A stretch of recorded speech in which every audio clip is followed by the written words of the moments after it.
Welcome back to my YouTube channel. आज हम करेंगे क्लास 11th की अकाउंटेंसी का चैप्टर 15 जिसका नाम है बैंक रिकन्सिलिएशन स्टेटमेंट का सोल्यूशन नंबर 21। ये जो रिकन्सिलिएशन चैप्टर का क्वेश्चन है इसमें आपको credit balance as per passbook given होगा। तो देखिए, जब credit balance as per passbook आपको गिवन होगा तो आपको क्या लॉजिक लेना है, आपको पासबुक के बैलेंस को कैश बुक तक लेके जाना है। इस बात को आप याद रखिएगा। डीपली अभी क्वेश्चन हम करेंगे तो आपको एग्जैक्ट समझ में आ जाएगा कि मैं क्या कहना चाह रहा हूँ कि पासबुक के बैलेंस को आपको कैश बुक तक लेके जाना है। आप किस तरीके से करेंगे आइए समझते हैं। क्वेश्चन नंबर 21 मैंने ऑलरेडी नोट कर रखा है। तो अब यहाँ पे हमें सबसे पहले क्या करना है, 1 बाय 1 ट्रांजेक्शन पिक करेंगे, उसे प्लस या माइनस के कॉलम में दिखाएंगे जिस साइड भी वो हमारा शो होगा। तो सबसे पहले 30 जून 2014 the passbook of Shri Mahendra Prasad show a balance of 22,000। तो देखिए, ये जो है पासबुक का क्रेडिट बैलेंस आपको गिवन है, तो प्लस आइटम में 22,000 रुपीज आपको मेंशन करना है credit balance as per passbook. अब क्या है नेक्स्ट हमारा है Mahavir Prasad had paid into bank on 26 June for check 3,000, 6,000, 8,000, 10,000. Out of these the check of 6,000 was credited by the bank in July 2014. तो देखिए, यहाँ पे 4 चेक जो है बैंक में क्या करे गए हैं, बैंक में जमा कराए गए हैं। अब बैंक में जब 4 चेक जमा कराए गए हैं उसमें से जो एक चेक है ना, वो एक चेक क्रेडिट नहीं हुआ है, मतलब क्रेडिट हुआ है पर वो जुलाई में क्रेडिट हुआ है। जून में जमा कराया है, जुलाई में क्रेडिट हुआ है। तो इसका इम्पैक्ट क्या होगा, इसका इम्पैक्ट बच्चों ये होगा कि जब हमने चेक डिपॉजिट कराया तो उसी वक्त हमने कैश बुक में डेबिट साइड वो शो कर दिए, जिससे कैश बुक का बैलेंस ज़्यादा शो हुआ। बट एक चेक तो जुलाई में हुआ है तो पासबुक का बैलेंस कम शो हुआ।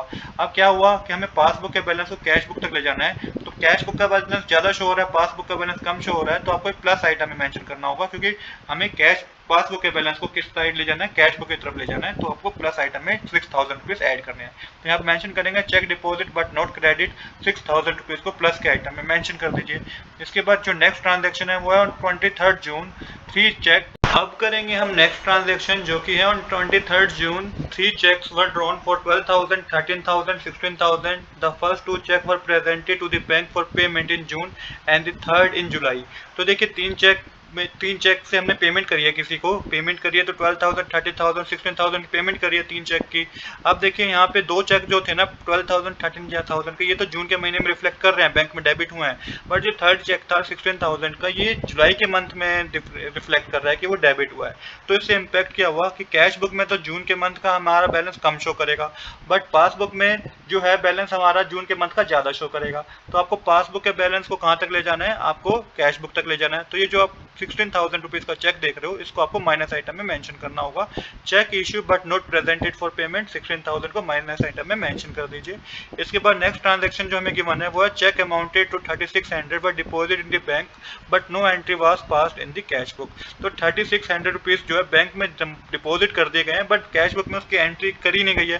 कैश बुक का बैलेंस कम शो करेगा, पासबुक का बैलेंस ज्यादा शो करेगा। पासबुक के बैलेंस को कैश बुक तक लाना है तो 3600 को माइनस के कॉलम में मेंशन करना होगा। तो check deposit not recorded in cash book, तो 3600 को माइनस के कॉलम में मेंशन कर दीजिए। इसके बाद नेक्स्ट है bank charges enter in cash book twice 50 rupees. तो बैंक चार्जेस जो है वो कैश बुक में 2 बार मेंशन हो गए हैं 50 रुपीज। तो देखिए, इसको सही करना है तो इसको आपको क्या करना होगा, bank charges enter twice in cash book लिख के 50 रुपीज को माइनस आइटम में आपको शो करना होगा। नेक्स्ट हमारे को जो ट्रांजेक्शन गिवन है वो है check receive enter twice in the cash book 3200। अब चेक रिसीव हुआ है वो भी कैश बुक में 3200 रुपीज जो है 2 बार मेंशन हो गया है। अब इसको भी आपको करेक्ट करना है, तो check receive enter twice in cash book, इसको आपको 3200 रुपीज को प्लस आइटम में मेंशन करना होगा। तो इस तरीके से सारी ट्रांजेक्शन को आपने क्या कर दिया, अपने बैंक रिकन्सिलिएशन में दिखा दिया। अब क्या करेंगे अब हम करेंगे टोटल। तो टोटल करके प्लस आइटम का टोटल आएगा 31,200 और माइनस आइटम का टोटल जो आपका आएगा वो होगा आपका 19,650। तो ये आपका debit balance as per cash book आएगा 11,550 रुपीज। जब आप माइनस करेंगे 31,200 में से 19,650, तो ये 11,550 रुपीज आएगा, जो कि डेबिट बैलेंस होगा एज पर कैश बुक का। तो यही हमें इस क्वेश्चन में करना था। आज के लिए इतना ही। I hope you like this video. If you like this video please do subscribe this channel. Thanks for watching.